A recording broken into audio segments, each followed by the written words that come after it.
जय हिंद, आदाब, सलाम, प्रणाम, नमस्ते, सत श्री अकाल। आप सभी का स्वागत है मेरे चैनल एक्स मुस्लिम साहिल ऑफिशियल पर। उम्मीद है आप लोग अच्छे से होंगे दोस्तों। और जितने लोगों को चैनल नजर नहीं आ रहा है तो भाई एक छोटा सा सेटिंग आपने करना है। आप अगर मोबाइल पे है तो अपने आइकन पे क्लिक करें, सेटिंग पे क्लिक कर ले, जनरल सेटिंग में जाएं, थोड़ा सा नीचे आए, लोकेशन इंडिया दिखा रहा होगा, उसको चेंज कर कर कोई भी आपका पसंदीदा लोकेशन हो वो आप सिलेक्ट कर ले। एक जादू होगा कि आपको हमारा चैनल नजर आना शुरू हो जाए। कैसी हैं जी, आप? मैं ठीक हूँ अल्हम्दुलिल्लाह। आप सुनाओ। जी, हम भी ठीक है। मोमिना है आप अभी भी? अ, जी, फिलहाल तो हम अच्छा, नमाजें वमाजें पढ़ती है या क्या मामला है? पढ़ती हूँ, बट ना कंसिस्टेंसी नहीं है। तो जी, क्या कंफ्यूज क्यों लिखा हुआ है? कब से चैनल देख रही है आप? अप्रॉक्स मेरे को 1 महीना हो गया है। अच्छा, एक जी, महीने से देख लिया आप हमारा चैनल? जी, 1 महीने से मैं ऑलमोस्ट ट्राई सारी कर रही वीडियो हूँ। देख ली आपने? हाँ, ऑलमोस्ट सारी तो मैंने नहीं देखी है, बट मोस्ट ऑफ देम मैंने देख ली है। तो क्या समझ में आया फिर अभी आपके? जैसे कि आपने मेरा लाइक नेम देखा confuse, I am really confuse here because मैं हम्म। एक ऑब्वियसली बहुत रिलीजियस फैमिली में पैदा हुई हूँ हम्म। और मेरा कल्चर भी बहुत ज़्यादा रिलीजियस रहा है। हम्म। तो एक टाइम ऐसा था कि I was very religious and मैंने बहुत ज़्यादा नमाज़ें, कुरानें एंड स्टफ लाइक दैट, ये सब चीज़ें बहुत मैंने फ़ॉलो करा। हम्म। बट बीच में अम, मैं पढ़ रही थी तो उस दौरान मैंने कुछ एग्ज़ाम्स दिए एंड उसमें मुझको थोड़ा-सा यू कैन से कि I was not I cleared the exam but मेरे को वो रिज़ल्ट नहीं मिला। तो हम्म। मैं तहज्जुद भी पढ़ती थी, मैं तहज्जुद गुज़ार भी थी। हम्म। तो आई वाज़ लाइक मेरे को आई स्टार्टेड क्वेश्चनिंग कि कहाँ मेरे से गलती हो रही है। आई प्रिपेयर्ड फुल, मैं नमाज़ें पढ़ रही हूँ, मैं हर चीज़ कर रही हूँ। फिर भी मैं मतलब क्या मैं इतनी बुरी हूँ कि अल्लाह ताला मेरे को उस चीज़ जिस चीज़ को मैं पाना चाहती हूँ, वो चीज़ मेरे से दूर जा रही है और मैं उसके पास नहीं पहुँच पा रही हूँ। Hmm. So this is it and मेरे बचपन से और मैंने आपकी वीडियोज़ देखी है, मैंने जितनी भी लाइक एक्स मुस्लिम्स या फिर जो भी मोमिनास की देखी थी, तो उन लोगों का ये था कि जैसे उनके क्वेश्चन्स रहते थे कि सब औरतों के साथ ही क्यों? सब औरतों के लिए हराम ही क्यों? मतलब हर चीज़ में औरतों को आईब्रोज़ नहीं बनाना, आईब्रोज़ बनाएँगी तो वो ये उनके वो लानत है उनके ऊपर और लिपस्टिक भी हराम है एंड अपना कुछ भी चेंज करना एंड हेयर दिखाना तो इट्स लाइक बाल दिखा रहे हो आप तो आप जहन्नमी हो, आपका जहन्नम में कई सालों तक आपका वो रहेगा और आप जन्नत में एंट्री नहीं कर पाओगे। So these were the questions. और फिर मैंने काफ़ी इन्फ्लुएंसर्स को भी देखा जो इस्लाम को इन्फ्लुएंस करती है औरतें and they are not hijabis and they show their hairs. So मेरा यही सना खान क्वेश्चन था जैसी कि है। पार्डन। जैसे कि ये एक्ट्रेस सना खान है, ये भी जी इस्लाम जी का इतना वो करती है, लेकिन आप देखो बेपर्दे की पूरी दिख रहती है उसके अंदर। जी, मेरा यही था कि एक तरफ मैं सुनती हूँ, मैं जैसे कभी कभार आई यूज इंस्टाग्राम एंड वहाँ पे मैं रील्स देखती हूँ, वहाँ पे लोग को मैं देखती हूँ कि काफ़ी ऐसी मेरे पास रील्स आती हैं कि आपको शक्ल नहीं दिखाना, आपको म्यूज़िक नहीं लगाना, बट मैं काफ़ी देखती हूँ बहुत मोमिनाज़ जो हैं, they are hijabis, they are wearing abayas and they also have this music on their reels and videos like, so will they be like, will they get allowance to go in Jannah like that? Because मैंने सुना है कि अगर आप अपने videos पे या फिर रील्स पे म्यूजिक लगाते हो तो भी आप बहुत सारा गुनाह कमा रहे हो। हम्म। तो मेरे ये सारे सवाल थे और फ़ोटोज़ वग़ैरह को लेके भी ये सब सवाल थे और बाकी एंड मेरा एक और क्वेश्चन था स्लेवरी पे, इफ यू डोंट माइंड। हम्म। बिल्कुल, करिए। कि इस्लाम जैसे हदीस में आपने बोला कि स्लेवरी इज़ लाइक अलाउड है एक हदीस में, बट कुरान में ये लिखा है कि ज़िनाख़ोरी एंड शराब से बहुत दूर रखो, ज़िनाख़ोरी के पास भी मत जाओ। तो एक तरफ हम्म। कुरान में ये भी लिखा है कि ज़िनाख़ोरी के पास मत जाओ और एक तरफ हदीस में लिखा है कि स्लेवरी वाला केस मैंने देखा, मैं भी यही सोचती थी कि शायद उस टाइम ज़माना ऐसा था, बहुत पुरानी सोच के लोग थे, तो उस टाइम की सिचुएशन देख के स्लेवरी को अलाउ करा गया। लेकिन एक तरफ अगर मैं कुरान को देखती हूँ कि उसमें ज़िनाखोरी भी मना है, तो this topic is making me confuse ज़िना क्या कि होता ये है? जी? ज़िना क्या होता है? क्या होता है? ज़िना सी मैं ज़िना अ, ज़िना क्या होता है? I will be very honest with you, but मेरे को इतनी नॉलेज नहीं थी, मुझे हलाला का भी अभी पता चला है। नहीं, ज़िना टू बी क्या होता नहीं है? नहीं, ऑनेस्ट, अभी आपके हिसाब से टेक्निकली नहीं पूछे, मतलब इतना आपको परफेक्ट आंसर देने की जरूरत नहीं, क्योंकि आप जिनाखोरी, मतलब जिना आप क्या समझती, जिना किसको कहते हैं आपके हिसाब से, कुछ पता है आपको?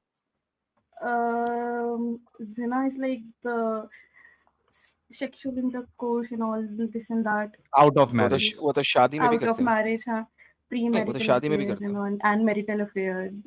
वो शादी में भी करते हो ना आप ज़िना फिर। इफ ज़िना इज सेक्सुअल इंटरकोर्स, देन शादी करके भी तो आप ज़िना ही कर रहे हो। आउट ऑफ मैरिज, एडम आउट ऑफ मैरिज बोल रही है। नहीं, वो आप बोल रहे हैं। लेट हर थिंक व्हाट ज़िना is. Zina is, there are, I heard कि there are so many okay, flirts zinas. क्या है? Flirt, okay, let's go to flirt. What is flirt? आपने कभी लव फ्लर्ट सुना होगा कि एक बंदा एक बंदी के साथ फ्लर्ट कर रहा है। What does that means? इसका मतलब क्या है? मतलब कि कोई भी अगर किसी से मतलब किसी में किसी को इंटरेस्ट है और वो उससे फ्लर्ट कर रहा है, मतलब वो उसको अपनी तरफ अट्रैक्ट कर रहा है, फ्लर्ट कर, उसको फ्लर्ट नहीं सेक्सुअली कहते। अट्रैक्ट। उसको फ्लर्ट नहीं कहते। अगर आप किसी को पसंद करते हो और आप जी। उसके साथ कुछ टाइम स्पेंड करते हो और आपने उससे इवेंचुअली शादी करना है, उसको फ्लर्ट नहीं कहते। What is flirt? See, honestly, I don't have much experience in this. तो मेरे को फ्लर्ट वगैरह ये सब चीजें इसके लिए एक्सपीरियंस होने की जरूरत नहीं है, इसके लिए डिक्शनरी डेफिनेशन का पता होने की जरूरत होती है। अ, तो जो अगर हम सबसे करते हैं फ्लर्ट वही होता है ना। क्या मतलब? आई मीन वही, मतलब कि आप एक दूसरे से मतलब सोशलाइज कर रहे हो, बातें कर रहे सोशलाइज हो करने किसी को से, सोशलाइज करना कहते हैं, फ्लर्ट करना नहीं कहते। मतलब कोई आपसे कुछ चाहता है, आप हासिल करना चाहता है और वो आपसे फ्लर्ट कर, आई एम क्या लाइक, क्या हासिल करना चाहता या तो आपका यूज करना चाहता है बेसिकली। है? ओके, सो अगर आप किसी को सेक्सुअली अब्यूज करना चाहते हो, लेकिन जोर जबरदस्ती के जरिए नहीं, बल्कि आप उसके साथ डिसेप्टिव तरीके से उसको दिखा रहे हो कि आप उसके साथ बहुत क्लोज हो और आपकी इंटेंशन सीरियस नहीं है। एक डेफिनेशन फ्लर्ट की ये होती है। ठीक है, ये आपकी काफी हद तक बुकिश डेफिनेशन है। सेकंड डेफिनेशन ये होती है कि जी अगर आप ऑलरेडी मैरिड हो, फिर आप किसी के साथ उसके साथ शुरू हो जाते हो और उसके साथ रिलेशनशिप भी रखते हो जब आप ऑलरेडी मैरिड हो। इसको फ्लर्ट के रमजे में ही काउंट किया जाता है कि यार तुम तो ऑलरेडी शादीशुदा हो, how can you actually go and have another relationship, अगर चाहे वो सच्चा रिलेशनशिप ही क्यों ना हो, इसी को भी फ्लर्ट कहा जाता है। करेक्ट? जी इस्लाम में अगर आप एक बंदे के साथ शादी किया हुआ है और आप वो बंदा किसी दूसरी लड़की के साथ फ्लर्ट करता है, तो उसे फ्लर्ट नहीं कहते, जी क्योंकि वो दूसरी बंदी के साथ शादी कर सकता है। जी अगर उसने 2 शादी किया हुआ है, तो वो तीसरी बंदी के साथ फ्लर्ट कर सकता है और तीसरी के साथ भी सेक्स कर सकता है। उसको फ्लर्ट नहीं कहेंगे। इस्लाम में 3 लड़कियां भी एक ही वक्त में आप रख सकते हो। अगर आपके पास 3 बीवियां हैं, 3 के साथ सेक्स कर रहे हो और अब आप चौथी के साथ फ्लर्ट करने लग जाओ, कोई चौथी लड़की आपको पसंद आ जाए, आप उससे फ्लर्ट कर सकते हो, जिसको इस्लाम फ्लर्ट नहीं कहता, सोशल रिलेशनशिप कहता है। और वहां से वो, यानी कि आप सेक्स अभी तक नहीं कर रहे हो, फिर शादी करता है और उसके साथ सेक्स कर लेता है, इसको भी वो फ्लर्ट नहीं कहते और इसको भी बुरा नहीं जानते, क्योंकि अल्लाह की हदूद के अंदर आता है। जिना इस्लामिक तौर पे वो है, अगर आपने सेक्स किया अल्लाह की हदूद के बाहर, जिस चीज को जी अल्लाह ने हद बंदी में डाल दिया है, उससे बाहर जाके सेक्स किया किसी लड़की से, तो वो जिना के रमजे में आता है। सो लिहाजा मोहम्मद ने अगर 11 शादियां की, तमाम मुसलमानों के लिए 4 शादियां अलाउड हैं। मोहम्मद ने 11 शादियां की, जिनका आपको पता है बुखारी वगैरह और सियासत के अंदर, या 13 शादियां जी की एक ही दफा में इकट्ठी, हालांकि मोहम्मद की से ज्यादा थी, लेकिन एनी ऑल फॉरगेट दैट। उसने अगर 13 शादियां एक ही वक्त में रखी भी हैं, तो भी जी ये जिना के रमजे में नहीं आएगा, क्योंकि मोहम्मद को स्पेशल परमिशन थी ज्यादा शादियां करने की। आम मुसलमान अगर 5वीं शादी करता है तो एक ही वक्त में, तो 5वीं लड़की के साथ वो जिना कर रहा है, अगर उसने शादी करके सेक्स किया है। जब उसने 5वीं लड़की के साथ शादी की है, तो वो जिना के रमजे में आएगी, क्योंकि अल्लाह की हदूद से बाहर निकल गया, अगर उसने शादी की है। अगर वो पहली शादी करता है, जिना में नहीं आता, दूसरी शादी करता है, जिना में नहीं आता, तीसरी शादी करता है, जिना में नहीं आता, चौथी शादी करता है, जिना में नहीं आता, 5वीं शादी करेगा, तो वो जिना के रमजे तो में वो आएगा। ज़िना में आ जाएगा। Okay. Same is the case, ये हदूद लगा दी कुरान ने। इसी तरीके से अगर वो स्लेव के साथ सेक्स कर रहा है तो वो जी, जिना के रमजे में नहीं आएगा, क्योंकि वो हदूद के अंदर है अभी। क्योंकि स्लेव के साथ सेक्स करना हदूद के अंदर है, तो इस्लाम के रमजे में वो जिना नहीं है। जी, क्योंकि इस्लाम बाय एसेंस आपको पोलिगमी और ज्यादती फीमेल के साथ सिखाता है, और फीमेल की औकात इस्लाम में एक कुतिया से ज्यादा नहीं है। इस वजह से ये सब चीजें हलाल हैं, ओके हैं, अलाउड हैं, और ये जिना के रमजे में नहीं आती। But make sense? Adam sir, एक मेरा क्वेश्चन था, मैंने ये सुना था कि आपकी 4-4 शादी लाइक फॉर मेन्स जो अलाउड है, वो भी एक कंडीशंस पे है ना, कि अगर एक कोई बीमार हो कंडीशन नहीं है, जाते और हैं। इनमें से तुम 2-2 या 3-3 या 4-4 के साथ शादी कर लो, और अगर तुम इनके साथ इंसाफ ना करो तो एक के साथ कर लो। तो कुरान स्टार्ट ही 2-2 से शुरू करता है, 2-2 या 3-3 या 4-4। कुरान कहता है नहीं एक शादी करो। अगर तुम्हें तुम्हें अगर उसमें ये वाली प्रॉब्लम हो या ये वाली प्रॉब्लम हो, ये तो दूसरी कर लो। नहीं, इस्लाम कुरान स्टार्ट ही 2 से करता है, जी, और इनमें से 2-2 या 3-3 या 4-4 के साथ शादी करो। कुरान जब स्टार्ट ही 2 से कर रहा है, तो भाई फिर उसके अंदर कंडीशन क्या है? कंडीशन तो तब हो जब कुरान ये कहे, और अल्लाह ने एक बंदा एक बंदी के लिए बनाया है, और हर शख्स को एक औरत के साथ शादी करनी चाहिए। हाँ, एक्सेप्ट अगर कोई प्रॉब्लम हो जाए जिसमें बच्चा ना होना, या और किसी किस्म की प्रॉब्लम, जी, जी, या ये कोई भी और फितने का डर, तो तुम दूसरी शादी कर लो, या तीसरी शादी कर लो, या चौथी शादी कर लो। ये चीज कुरान नहीं कहता। कुरान इसके रिवर्स कहता है। जो मुल्ला मौलवी बकवास करते हैं इंडिया पाकिस्तान में, उसके बरअक्स कुरान ये बोलता है कि तुम इनमें से 2-2 या 3-3 या 4-4 की शादी कर लो। बाय द वे, जो सच्चे मुल्ले हैं जो पाकिस्तान में बैठे हैं, वो सीधा सीधा जी, मुंह फाड़ के बोलते हैं कि भाई 2-2 शादियां करो, 3-3 शादियां करो, 4-4 शादियां करो। कुरान कहता है 3-3 4-4 शादियां करो। आपको जी, अपनी पहली बीवी से परमिशन नहीं चाहिए। मैंने अपनी स्ट्रीम में दिखाया था, फतवाज ये हैं कि आप अपनी पहली बीवी को बताए बगैर दूसरी शादी कर सकते हो, कोई मसला नहीं। और पहली बीवी को जी, बोल दो कि मैंने शादी नहीं की, अगर घर का माहौल खराब हो रहा है तो, क्योंकि आप बीवी से झूठ बोल सकते हो। मोहम्मद मेरा साहब की एक और हदीस ये है कि सवाल तुम भी 3 था। लोगों से झूठ बोल सकते हो, लड़ाई के अंदर दोस्तों को मिलाने के लिए, भलाई की बात के लिए, या अपनी बीवी से। तो चूंकि आप बीवी से जी, झूठ बोल सकते हो, लिहाजा से झूठ बोल के आप दूसरी शादी भी कर सकते हो, और बीवी को बताने की जरूरत भी नहीं है। जी, और एक और ये सवाल था कि मैंने ऑफ कोर्स ये भी अलाउड है कि मेल्स को दूसरे रिलीजन में मैरिज करना अलाउड है, बट फीमेल्स को अलाउड ज्यूज और नहीं है। क्रिश्चियंस के साथ अहले किताब के साथ।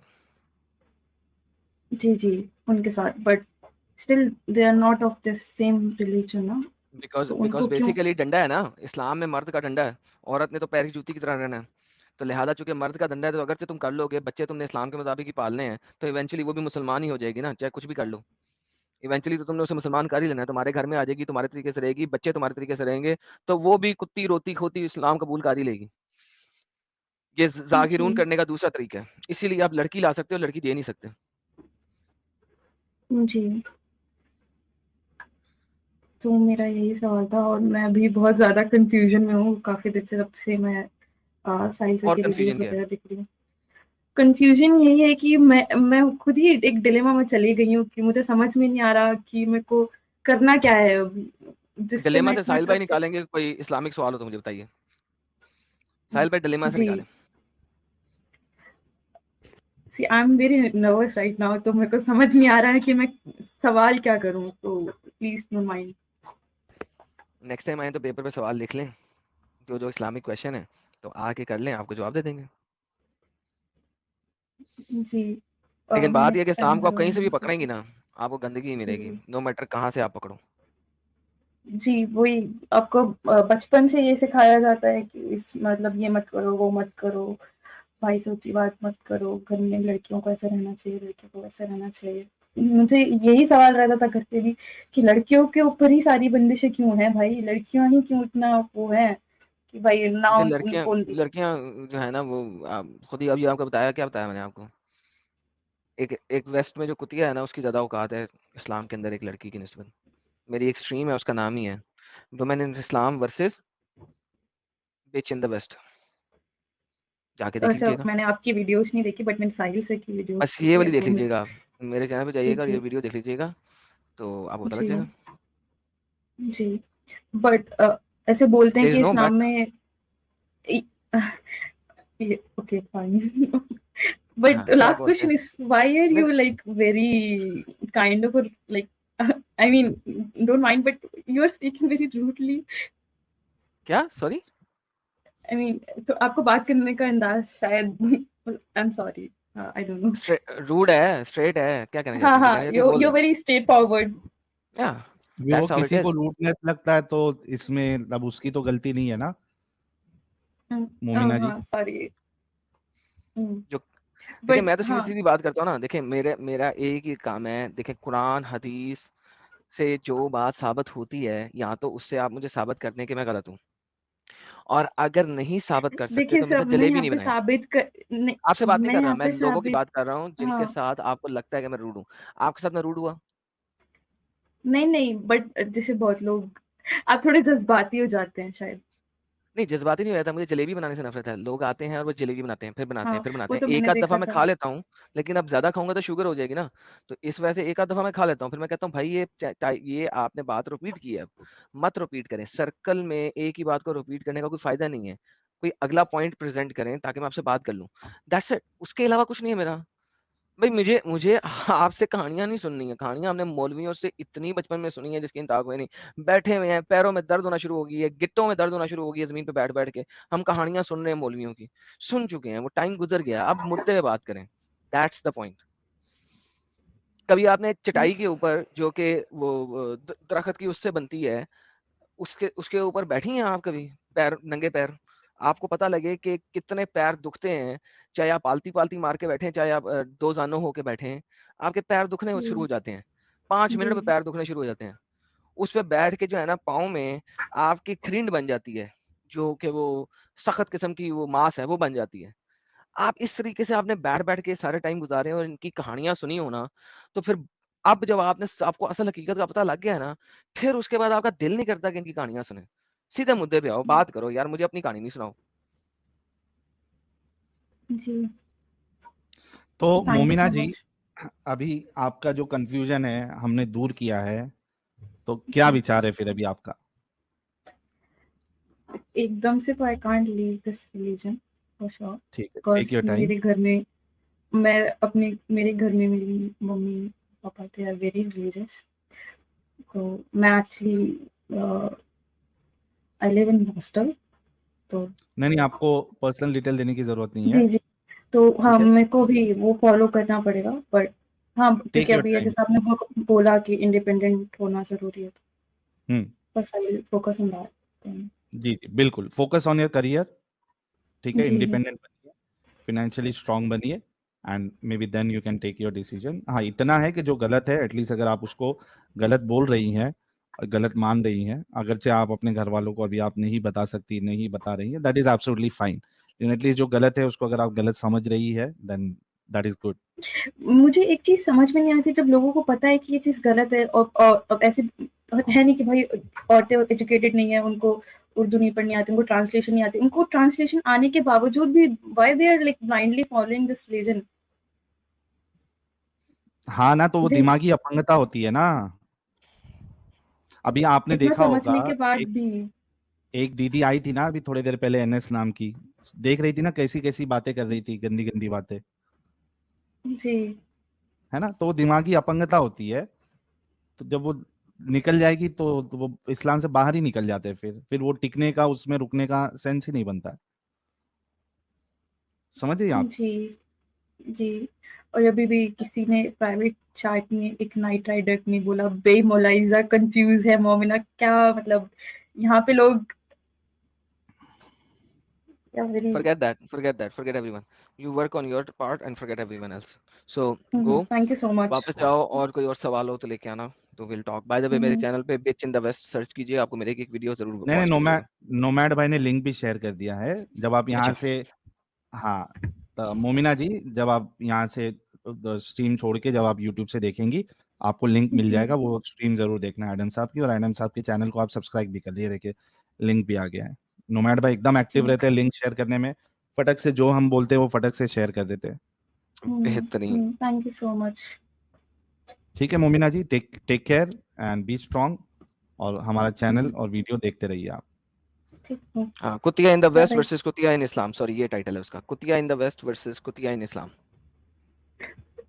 Okay, thank you so much. Okay, take care. Thank you. Sir ji, Harniya Sheikh दोबारा आए हैं। और बहुत देर से उनका कैमरा चालू है और साफ साफ देखो बोलते साथ गायब नहीं है, नहीं है। नहीं